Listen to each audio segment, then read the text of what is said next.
Hi, my name's Denise Imuri, and I'm here to help you with condominium awareness.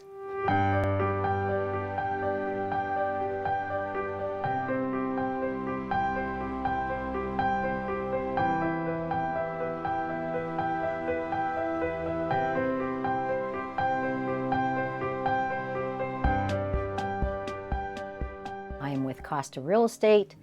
I've been a realtor since I was out of high school. I want to tell you today a little bit about my background. I was in real estate, as I said, since I was 18, and raised a family, went into financial services, insurance, and securities, and then back into real estate. I love it. But today, I found the need of condominium help and awareness. That's why I'm here. And this is more for you, the residents. There's a lot of aspects to owning and living in a condo. So I'm going to try and help you today with that. A condominium is a type of housing where residents own the individual units within a large building or a community. Residents own their individual units, but they also share things like the clubhouse, the swimming pool, maybe hallways.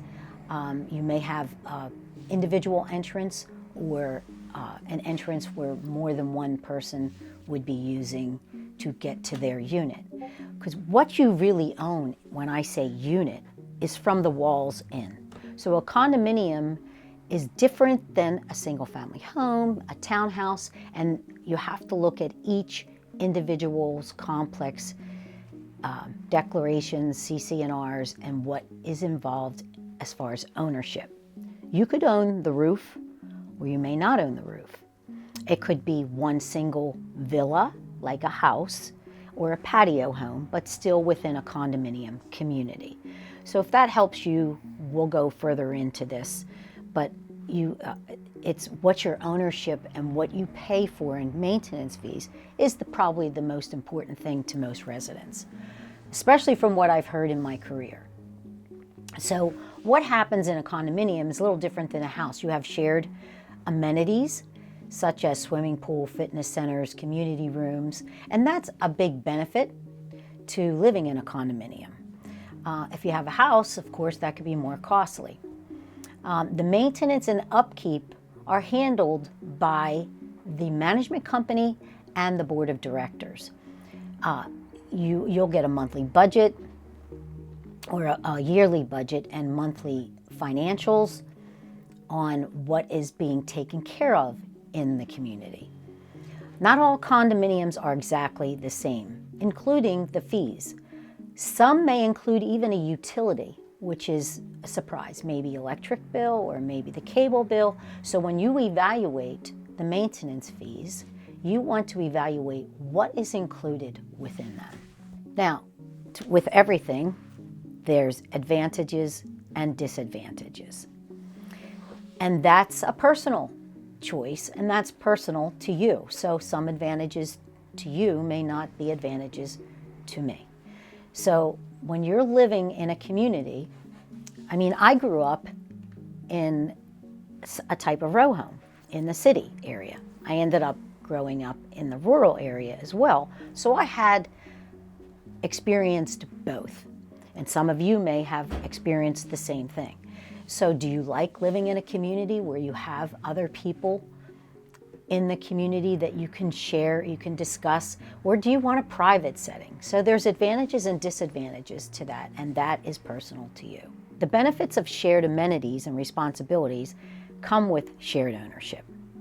Not like in a home, which you're responsible for all, the exterior and the interior. You're responsible for the airspace in a multi-unit structure. Again, from the walls in a condominium. A patio home can be different in ownership or responsibilities, but can be in a condo development. The condominium has one major factor in real estate, of course, is location. So what's important to you with location? Layout, design, and resale also come into consideration. To include in the resale factor, you want to evaluate where you're purchasing, how is the resale in that area, where is it located, and the age of the unit, and etc. So a lot of people have concerns about maintenance fees. And it was interesting when my sister-in-law actually came to me. She was buying a condominium. And when she was purchasing a condominium, she said, I really don't want to buy the condominium because of the maintenance fees. And I said, well, let's evaluate that. She became single, owning her single family home on her own, and had a lot of upkeep and care for the home that she owned. So we evaluated 2 to 3 years back, I believe it was, of what she had paid for what the condominium maintenance fees may cover. So what did she pay for? She paid for the roof repair, mowing the lawn, shoveling the snow. Her patio had some issues and had to repair that. So within the 2 to 3 years that she was looking at what she had spent, we realized that it was very, very similar. In fact, it would have been a benefit for her to live in the condominium because she didn't even have the amenities. The amenities being the pool and the clubhouse and the swimming pool and the fitness center would have been an extra bonus for her. So you have to really evaluate what's the structure of your own home, what's the maintenance fee in your condominium, and if that's within your budget, then it should be fine.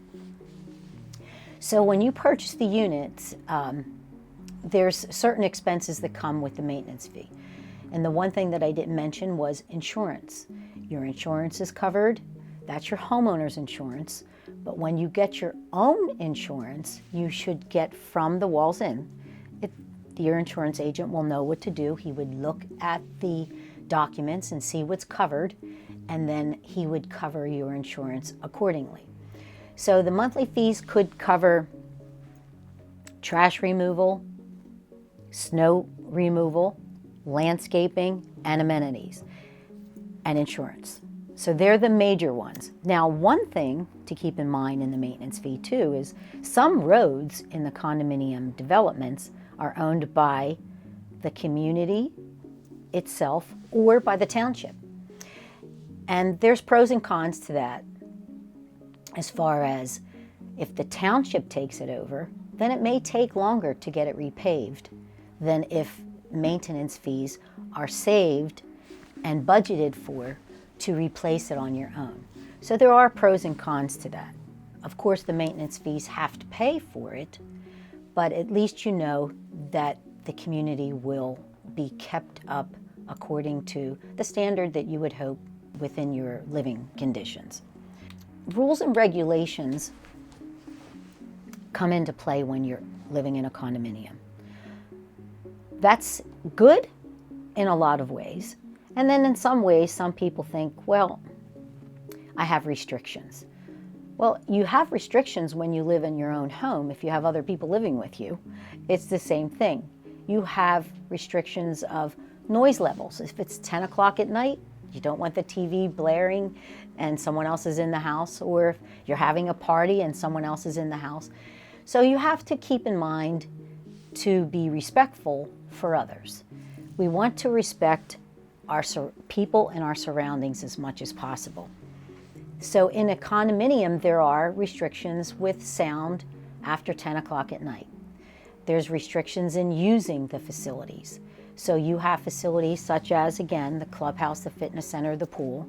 So you have restrictions on the usage of those items.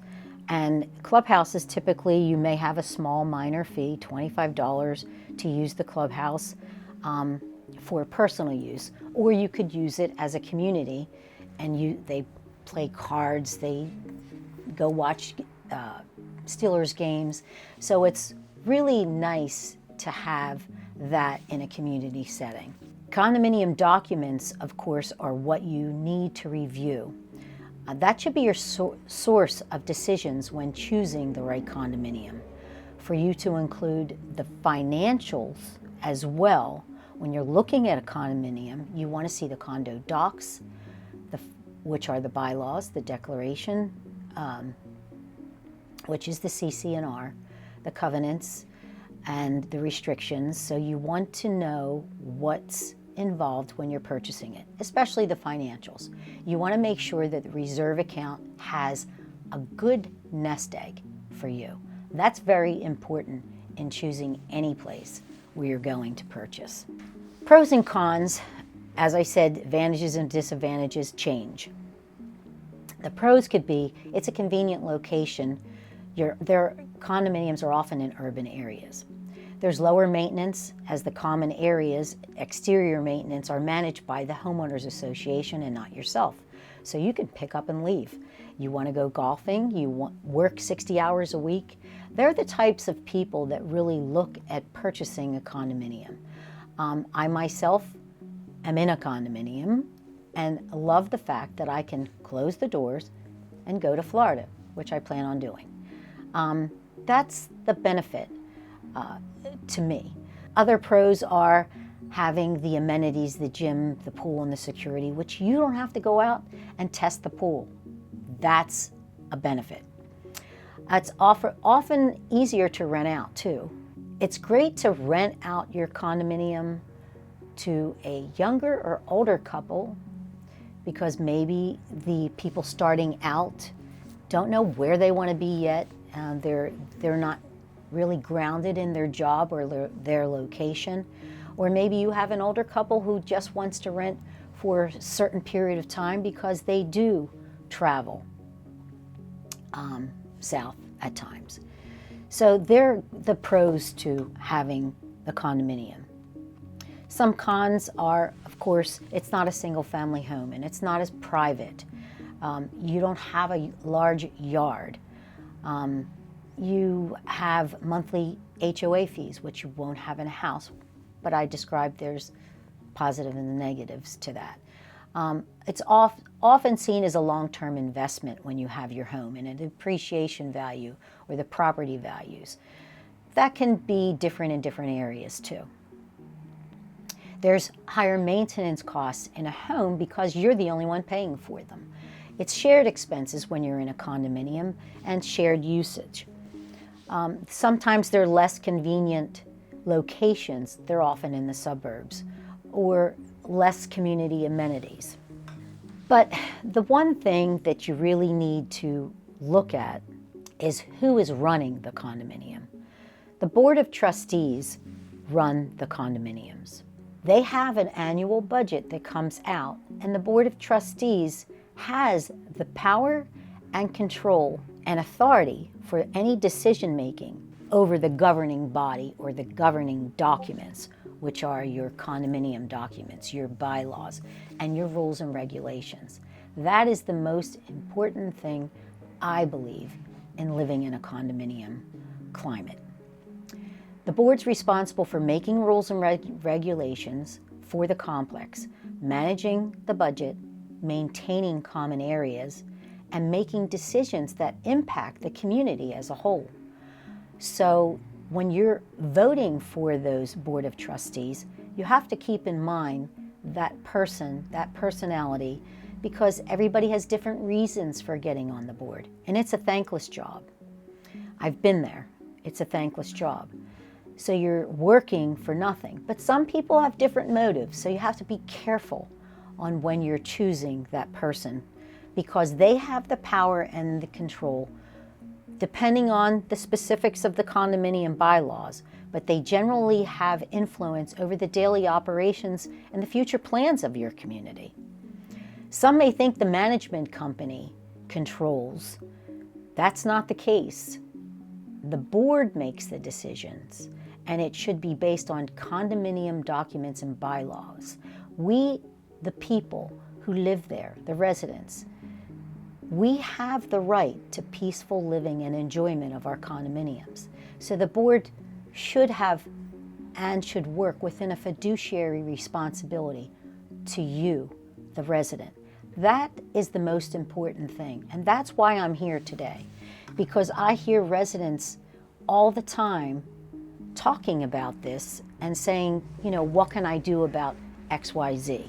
So I want you to really understand that that's a major aspect of living in the community.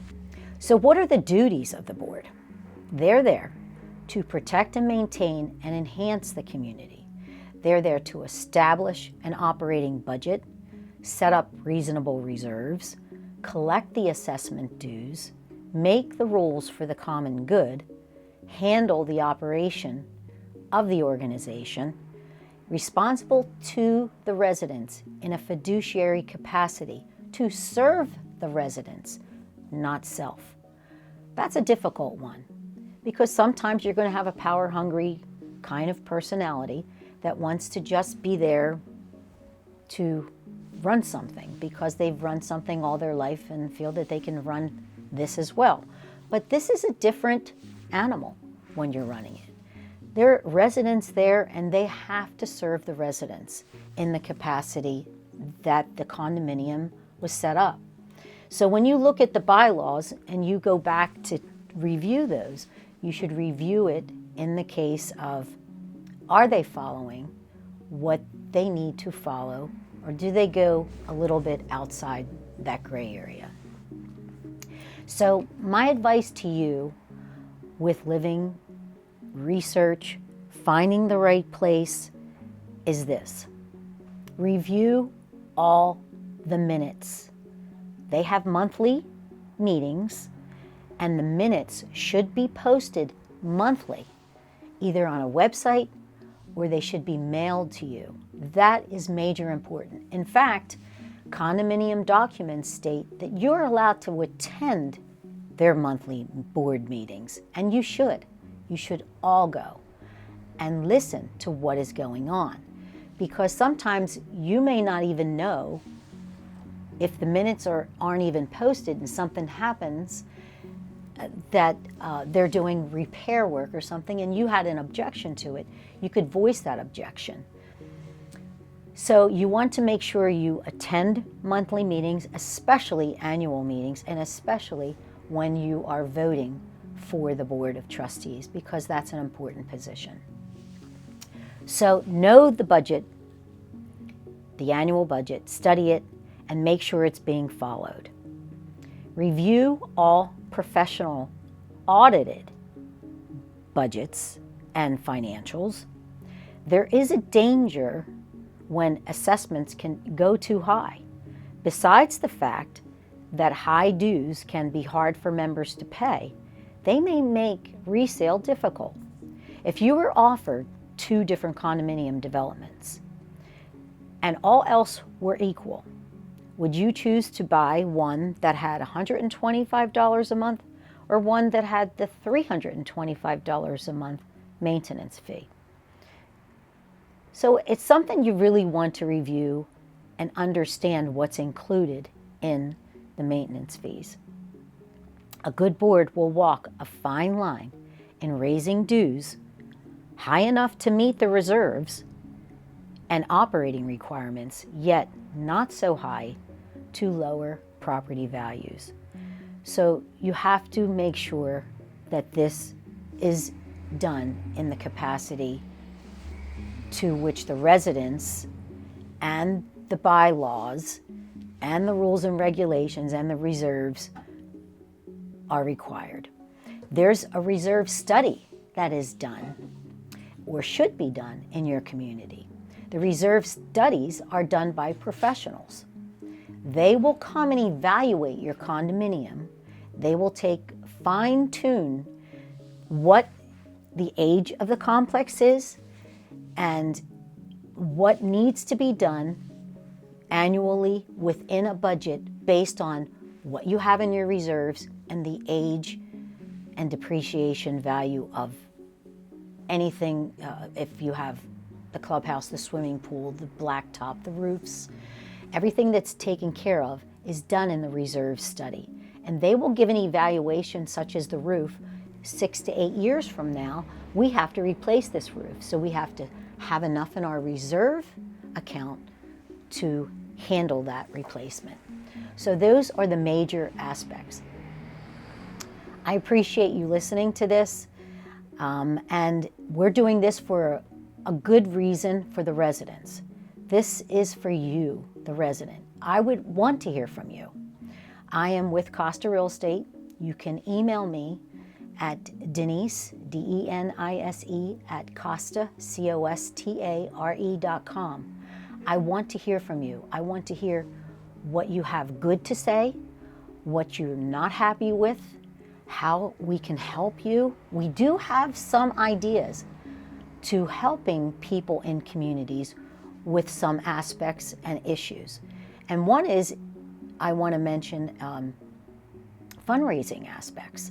You can get a committee together to fundraise for your community, because the board takes care of the budget and what needs to be done on a month-to-month basis with your checkbook. But if you have a fundraiser, you may be able to put a little extra into the community. Maybe decorations, maybe landscaping, maybe a pool, maybe a car wash. So there's lots of different things that we're looking at to help you in trying to get your community more a home. We want you to make it a home and enjoy your home. So those fundraisers can do that. And it can keep the board in check too. Because if you need an accountant or an attorney to evaluate something in the condo docs, you can use those funds that you raised to evaluate some things and make sure everything's in check.